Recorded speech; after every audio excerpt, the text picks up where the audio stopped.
S'il y a bien un domaine où le numérique a un apport clé en Afrique, c'est celui de l'inclusion. Le numérique est la clé pour l'inclusion. Inclusion financière tout d'abord, car n'oublions pas qu'un des plus grands succès du numérique en Afrique depuis une quinzaine d'années, c'est le développement de ce qu'on appelle le paiement mobile, le M-Payment, qui est sans précédent à l'échelle de la planète et qui permet une double inclusion. Inclusion financière, puisqu'il permet l'accès à des gens qui n'ont pas de compte en banque, à des moyens de paiement et par la suite des moyens d'emprunt, des moyens d'épargne, des moyens d'assurance. En soi, c'est une véritable révolution. Et cette inclusion financière a aussi une deuxième dimension qui est une inclusion pour les femmes. Car très souvent, les femmes bénéficient, grâce au paiement mobile, d'un accès à l'argent qu'elles n'ont pas forcément, ou alors indirectement via leur époux. Et dans beaucoup de pays, dans beaucoup de milieux, effectivement, c'est un véritable enjeu et qui permet aussi l'émancipation des femmes en Afrique. Donc, inclusion financière et inclusion des femmes. Mais le numérique a aussi d'autres apports.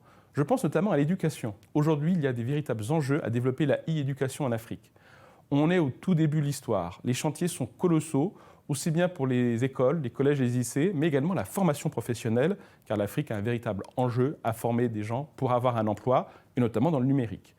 L'e-éducation, le digital et l'éducation est un sujet clé et sera peut-être le sujet numéro 1 des 20 prochaines années dans un continent où la population va doubler. Aucun pays, aucun continent en l'histoire de l'humanité n'a eu en 20 ans à gérer l'arrivée d'1 milliard de jeunes et donc de les former. Autant dire qu'il s'agit bien évidemment du défi numéro 1. Et puis, troisième exemple, le numérique permet aussi de développer la confiance, parce qu'il va permettre le développement de contractualisation, aider des gens à passer de l'informel au formel.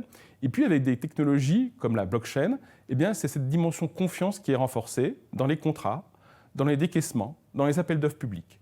Donc, on voit bien, l'inclusion se fait en Afrique, oui, et se fait essentiellement grâce au numérique qui en est le catalyseur clé.